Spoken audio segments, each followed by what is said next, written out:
Olá, seja muito bem-vindo ao De Angelis Cast e eu gostaria de começar o tema de hoje fazendo um questionamento para você. Imagina a seguinte situação: um veículo de imprensa está fazendo uma entrevista ao vivo com alguém importante e esse convidado de supetão faz alguma acusação contra uma pessoa. Você acha que esse veículo de imprensa pode ser responsabilizado civilmente pela fala desse entrevistado? Pois é isso que o STF fixou em sua tese. As empresas jornalísticas podem sim ser responsabilizadas em caso de um entrevistado dar alguma notícia inverídica. E aí, para conversar sobre esse tema, eu estou aqui com meu irmão, Gilbert de Angelis, que é professor, mestre em Direito e advogado, e com o grande jornalista Luiz Cláudio Ferreira, que também é professor aqui do Uniceub. Gilbert, tudo bom? Você poderia explicar um pouquinho mais desse tema e o que representa isso em termos jurídicos? O que o STF decidiu, afinal? Guilherme, Luiz, prazer estar aqui com vocês, prazer estar aqui com o nosso público. É uma decisão muito importante e impactante, sobretudo no que diz respeito à liberdade de imprensa, no que diz respeito à apuração de informações pelos jornalistas. E nada mais próprio da democracia do que a gente poder debater decisões judiciais, debater aquilo que vem a afetar a comunidade. Bom, a decisão ela traz sim a possibilidade de responsabilidade dos veículos de imprensa pela fala de um entrevistado, fala essa que venha, por exemplo, a imputar um crime a terceiro. Mas aí o STF fixou alguns parâmetros, dois deles são muito importantes. Que seja possível que o veículo de comunicação naquele momento saiba, tenha pelo menos indícios de que aquela informação é mentirosa ou falsa.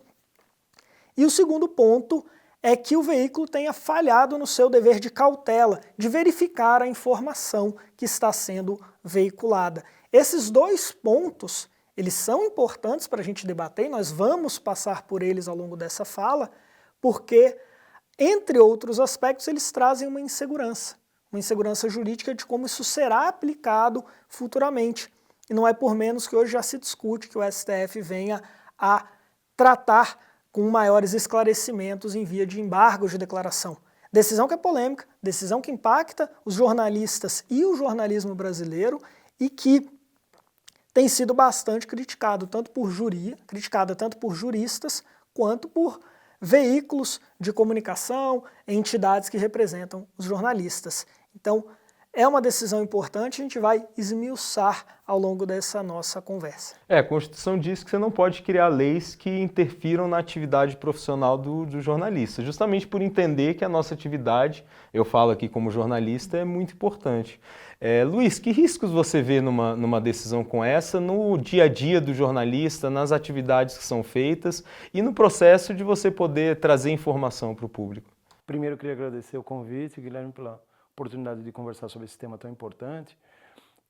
Queria chamar atenção para o contexto que a gente está vivendo, que é um contexto de uma luta de todos nós, né, da comunicação contra a desinformação. Então, em primeiro lugar, talvez movido por essa necessidade pública, né, da desinformação que tem atingido as comunidades, normalmente os mais vulneráveis, né, com mais impacto, inclusive.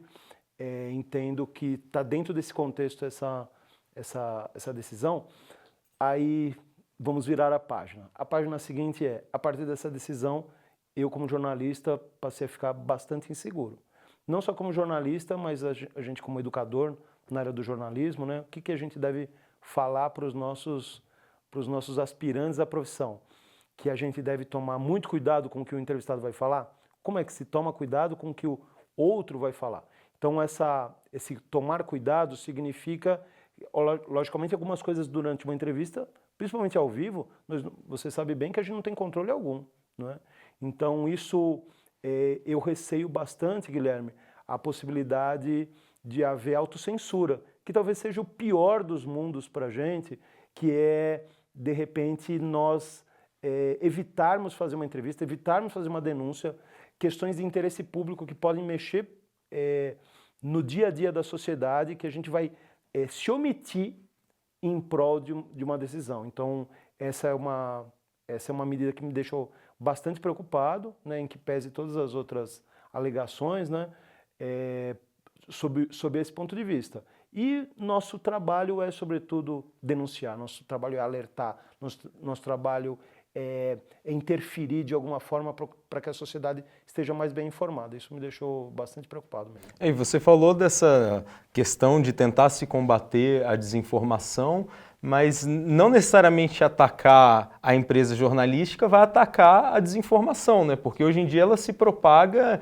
em diferentes veículos e aí chega a ser até a questão de definir o que é imprensa nesse sentido, né? Quem pode ser processado, né, por uma decisão como essa? Com certeza.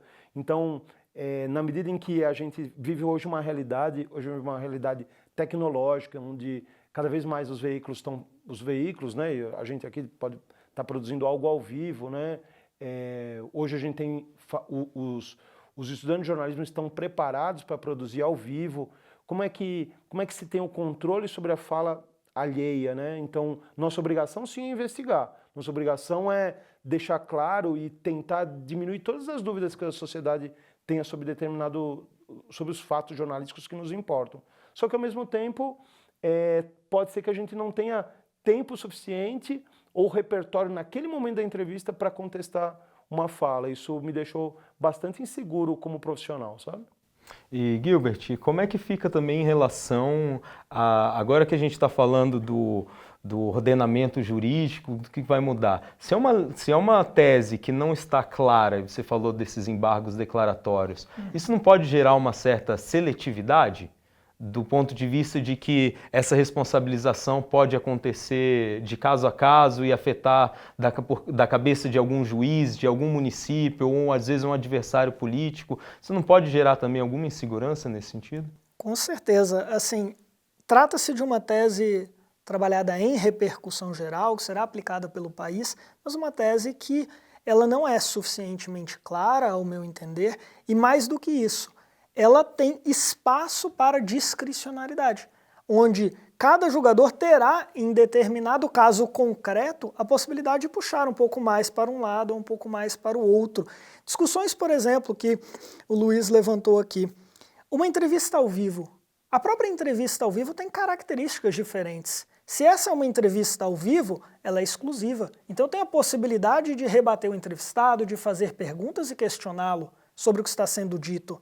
Mas e quando é uma coletiva de imprensa que aquele veículo está transmitindo e não tem a possibilidade de ficar fazendo certos questionamentos? Ou até mesmo a acusação de crime feita pelo entrevistado vem ao final da coletiva, ele faz a acusação e se retira. O veículo não teve a possibilidade de questioná-lo. Então são discussões que a gente vai ter que ver no caso concreto, como que cada juiz, cada tribunal vai fixar o seu entendimento. É algo que vai levar algum tempo para a gente ter um posicionamento claro. O que hoje podemos cobrar e esperar é que o STF venha a definir com mais clareza essa tese. E aqui trago um ponto que é interessante, que o STF, depois de ter sido questionado e criticado quanto a essa decisão, ele emitiu uma nota onde deixa claro no seu entendimento que se aplica apenas a situações excepcionais. Que a ideia não é pegar cada entrevista e cada situação e responsabilizar o veículo de imprensa, e sim casos muito específicos e extraordinários que mostrem, talvez, nas palavras até do ministro Luiz Roberto Barroso, que demonstre má fé daquele veículo numa espécie de conluio com o entrevistado. Mas isso não pode afetar o direito dependendo de quem é o ofendido? São muitas questões. A primeira que eu colocaria, e a sua pergunta é muito boa, é que o direito brasileiro ele já tinha uma solução para esse caso. E a solução é a responsabilidade daquele que fala. Então o entrevistado que imputa falsamente um crime a um terceiro, ele responde. Há um tipo penal para isso que se chama calúnia, é crime. A gente poderia, se não fosse crime, falar em difamação, também é um crime. Tanto a difamação quanto a calúnia são crimes, ele poderia ser responsabilizado por isso, ser responsabilizado civilmente pelos danos morais que causou aquela pessoa que foi injustamente criticada e imputada um crime. Então já tinha uma solução que é a responsabilidade da pessoa. E agora a gente vem para a responsabilidade também. De certa forma, você não está dizendo que a empresa é cúmplice nesse processo, então, de alguma forma? Perfeito. Se for, de fato, discutida essa situação, aí teria até a possibilidade de buscar a responsabilidade por esse caminho também. Então, penso eu que já havia uma solução jurídica na mesa. O STF criou uma possibilidade nova, que é a responsabilidade civil. Então, é complicado. Realmente, a insegurança jurídica ainda é muito grande. Nós vamos ter que aguardar os julgamentos que virão. E espero e torço que sejam em prol da liberdade de imprensa, que sejam em prol dos veículos de comunicação, exceto, obviamente, esses casos excepcionalíssimos onde a imprensa queira, de fato, prejudicar a imagem de terceiro. Eu estava lembrando, Guilherme, desculpa te interromper, eu estava lembrando que alguns programas de TV, ou mesmo essa profusão de canais alternativos, né, que tem chamado pessoas sem repertório algum, sem ter cientificidade para falar sobre determinados assuntos, e de alguma forma os veículos assentirem com falas absurdas. A gente passou pela pandemia agora, a gente acompanhou isso, né? Assim, falas perigosas e criminosas até, né?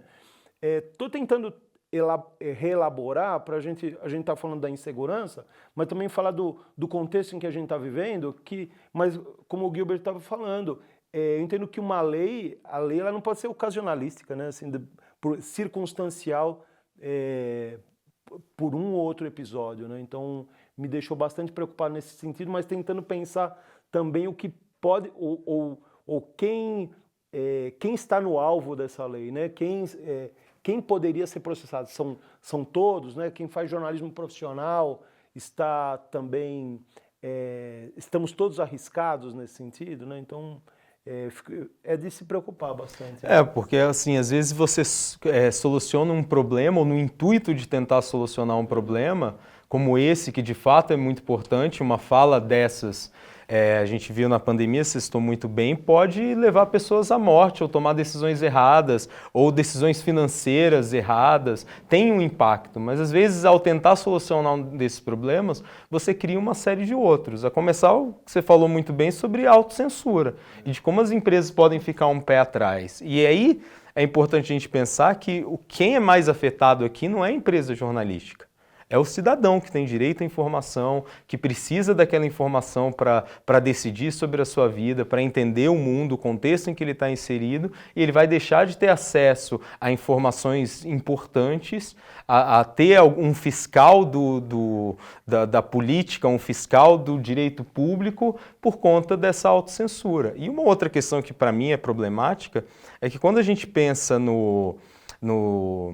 na quebra de direitos, por exemplo, na violação de direitos de jornalistas, muitas vezes a gente só olha para os grandes jornalistas da grande imprensa. Mas, na verdade, os jornalistas que mais morrem, por exemplo, no Brasil, ou que têm seus direitos violados, são os jornalistas do interior, jornalistas de pequenas cidades, que são assassinados por disputas políticas, pelo rival político, etc. E se você não tem uma decisão que seja clara para todas, mas você cria essa excepcionalidade a partir do que cada juiz, de cada vara, de cada estado vai pensar, na verdade, você dá muita margem para arbitrariedade. E aí você complica uma série de coisas. Então, às vezes, na hora de tentar resolver um problema, não se pode gerar uma série de outras decisões. E aí, Gilbert, eu queria te perguntar, é uma decisão final? Ainda tem espaço para novas discussões, para novos esclarecimentos? Quais são os próximos passos de um tema como esse? E, ao mesmo tempo, se a gente tem um sistema aqui de checks and balances, ou seja, você tem o poder executivo que fiscaliza o judiciário, que fiscaliza o executivo, é possível ainda ter reviravoltas em relação a isso? Ou seja, o legislativo ainda pode decidir alguma coisa ou é uma decisão final, se o STF assim decidir? Perfeito, vamos lá. Primeiro, eu gostaria de pegar ensejo no que foi dito anteriormente sobre as fake news, que é uma questão muito cara também à sociedade, muito cara ao jornalismo, e para isso tem projetos de lei que tratam da criminalização das fake news. É uma iniciativa legislativa, uma iniciativa válida que deve ser discutida na sociedade. Agora, do ponto de vista da decisão judicial, o que nós temos? Primeiro aspecto objetivo. foi julgado em repercussão geral, está decidido. O que cabe agora são embargos de declaração. Quando estiver no ar, talvez já tenha sido ou não feito o recurso, talvez já tenha sido ou não julgado, mas cabe embargo de declaração, que é um recurso para esclarecer pontos obscuros, para sanar algum erro material, é um cabimento muito específico para corrigir questões pontuais. O que os jornalistas estão a falar é que fontes informam que o STF está disposto a deixar mais clara a decisão para que sane um pouco essa preocupação que a imprensa legitimamente tem hoje. É algo a se aguardar, mas no que diz respeito ao mérito, o mérito está decidido, isso já foi julgado pelo Supremo. Se o Congresso poderá ou não buscar pela iniciativa legislativa, por uma emenda constitucional, alguma solução, é algo que terá que ser estudado e terá que, de fato, ser mais aprofundado pelos congressistas. Questão interessante, polêmica. Agora, para a gente, já caminhando nesse final de entrevista, eu não gostaria de deixar de compartilhar algumas dicas aos jornalistas, aos professores, aos veículos de comunicação, que me parecem ser bastante úteis. Primeiro, como diz a decisão, deve o veículo demonstrar o seu dever de cautela, o seu dever de cuidado. Então vamos lá, estamos numa entrevista ao vivo e o entrevistado imputa um crime a alguém. Se a entrevista é exclusiva, faça questionamentos. Questione se ele tem provas, da onde que ele tomou conhecimento disso, quem pode provar, para que ou se verifique a veracidade ou se verifique a mentira. É o dever do jornalista, ele poderá buscar exercer isso e estará resguardando o seu veículo de comunicação. Bom, não houve tempo, não foi possível, o entrevistador foi pego de surpresa, não conseguiu fazer os questionamentos. Posteriormente, é possível abrir um direito de resposta àquele que foi que teve contra si imputado uma conduta, então dê a ele a oportunidade de ser entrevistado, dê a ele a oportunidade de se manifestar, trazer os seus esclarecimentos para que a imprensa traga um segundo lado. Isso mostra que a imprensa está cumprindo com o seu dever de cuidado, que é justamente um dos parâmetros a ser considerado em caso de responsabilidade. Então, eu acho que esse é o ponto principal que o jornalista deve se cuidar. Mesmo que tenha sido ao vivo, fazer os questionamentos e buscar seguir com a informação. E se for procurado no interesse desse terceiro em exercer o seu direito de resposta, dê a palavra, dê o espaço para que ele possa se manifestar. Tudo isso dará mais segurança jurídica para que ele seja protegido. É claro que a decisão cria espaços um pouco mais complexos, mas esse é um caminho que pode ajudar a proteger e blindar os veículos. E Luiz, como você tem orientado seus alunos, né, nesse processo de conduzir uma entrevista, de identificar a veracidade das informações, de checar os fatos? Como você tem trabalhado com alunos nesse sentido? Exatamente. Eu entendo, Guilherme, que o nosso papel não se altera, né? Do ponto de vista da gente buscar, como o Gilbert estava falando, a gente ter vários pontos de vista sobre aquela situação.